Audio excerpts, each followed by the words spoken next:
Bonjour, je vais vous présenter l'exercice 9 du chapitre 11 qui traite de masse volumique. Donc on vous présente un dispositif expérimental et on vous demande de déterminer en quelle matière est fabriqué le bracelet de Juliette. Donc il est en métal et on nous demande quel métal.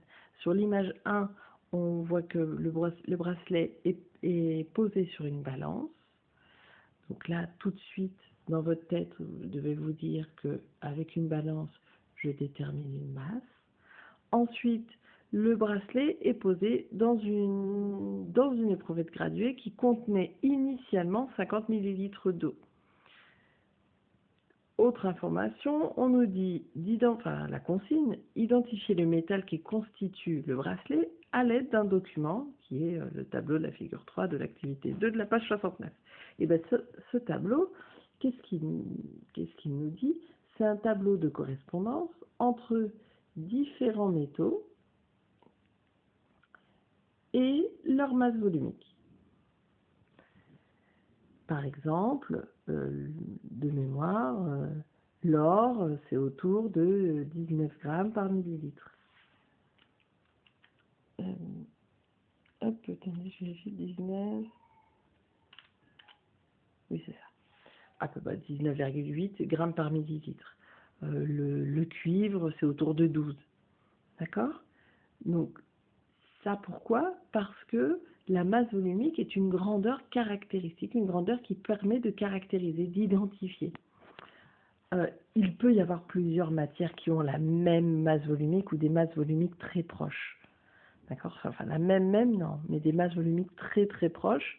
Donc au troisième chiffre après la virgule, c'est là que ça changerait. Mais dans la plupart des cas, deux matières qui se ressemblent n'auront pas la même masse volumique. Donc ça permet d'identifier. Alors on va voir le raisonnement. Donc Juliette a mesuré la masse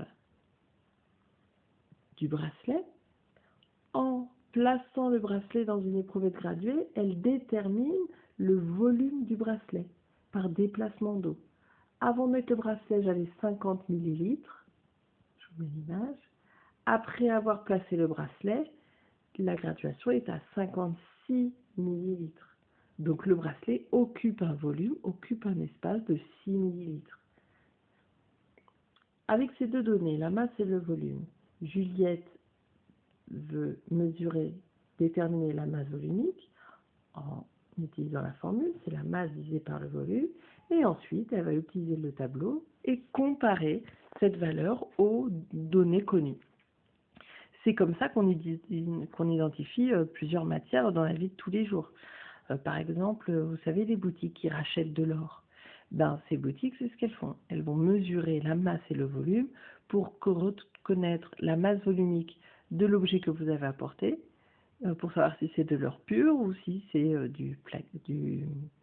de l'or, si c'est mélangé, pour savoir le degré de pureté de votre or. Ensuite, à l'aéroport, il y a certains cas où vous pouvez garder les bouteilles d'eau que vous avez apportées, mais la bouteille d'eau passe par une espèce de boîte. Le douanier prend la bouteille d'eau, la met dans une boîte, et si la masse volumique du liquide qui se trouve dans la bouteille est égale à celle de l'eau, alors vous récupérez votre bouteille. Alors, donc le volume. Donc, le volume, on avait, là on regarde, si on regarde bien en dessous du ménisque, et qu'on fait bien attention au nombre de millilitres par graduation, on a 56. Moins 50, c'était le niveau d'eau qu'il y avait au début, ça fait 6 millilitres.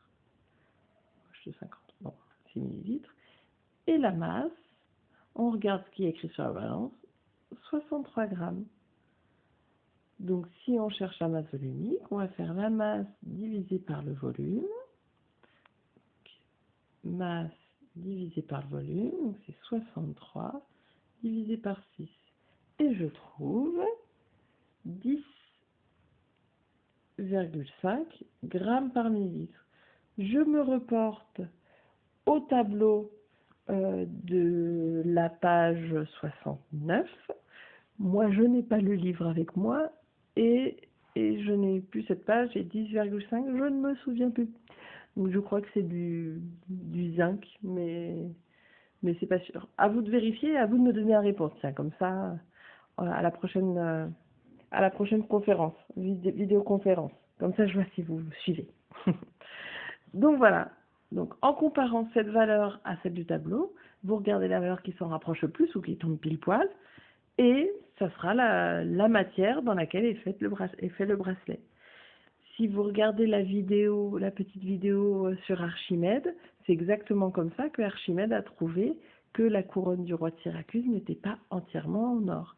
C'est la petite vidéo que j'ai sous-titrée. Bon courage, bonne semaine!